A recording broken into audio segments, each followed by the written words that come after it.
m'appelle Jean-Luc Danéroy, j'ai créé le potager d'un curieux il y a 25 ans. Le potager d'un curieux, c'est le titre d'un livre du 19e siècle. J'ai découvert, comme quelques autres, beaucoup de variétés qu'on avait oubliées. Et puis j'ai appris à faire mes graines, j'ai appris à jardiner. En fait, je voulais vivre dans un jardin. Il fallait quand même que j'en vive aussi. Rapidement, j'ai formé des jeunes. Là. Finalement, en 25 ans, c'est plus d'une centaine. Et la demande est toujours très importante autour de cette activité très écologique. Actuellement, mon jardin m'inspire beaucoup de philosophie, mais on est en lutte, tu dois savoir, d'expliquer à tous les jeunes que tu pourras rencontrer que faire ses graines, c'est très important parce qu'actuellement, les grandes firmes sont en train de s'approprier le vivant, de le privatiser. Le droit sur la propriété intellectuelle, plus beaucoup de lois scélérates, iniques. En fait, les lobbies sont dans l'État. En fait, il n'y a plus d'État.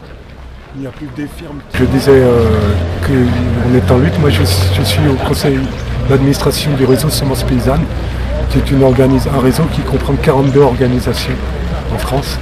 Et si tu veux, on mène un combat à la fois. On cherche la reconnaissance de notre pratique et surtout arrêter d'être harcelé pour notre travail dans les grands groupes.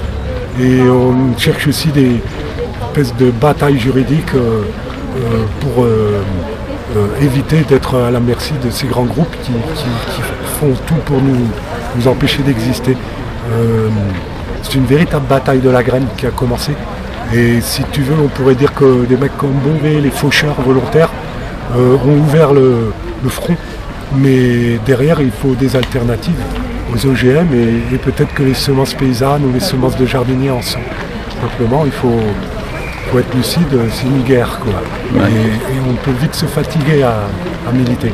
Donc là, par exemple, je reviens d'Afrique avec une ONG où moi j'ai représenté le réseau Semences Paysannes et puis mon travail personnel.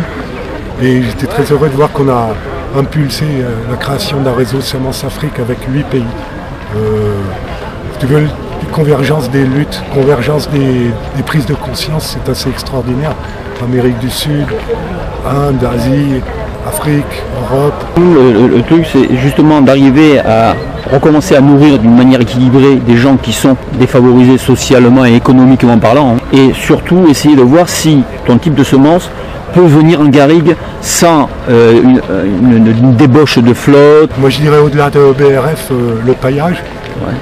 L'ombrage des arbres et la biodiversité. Voilà. Faites des expériences pour planter beaucoup de choses. Plus vous aurez de biodiversité, plus vous aurez de la résistance. Et en plus du bonheur à découvrir, à voir apparaître.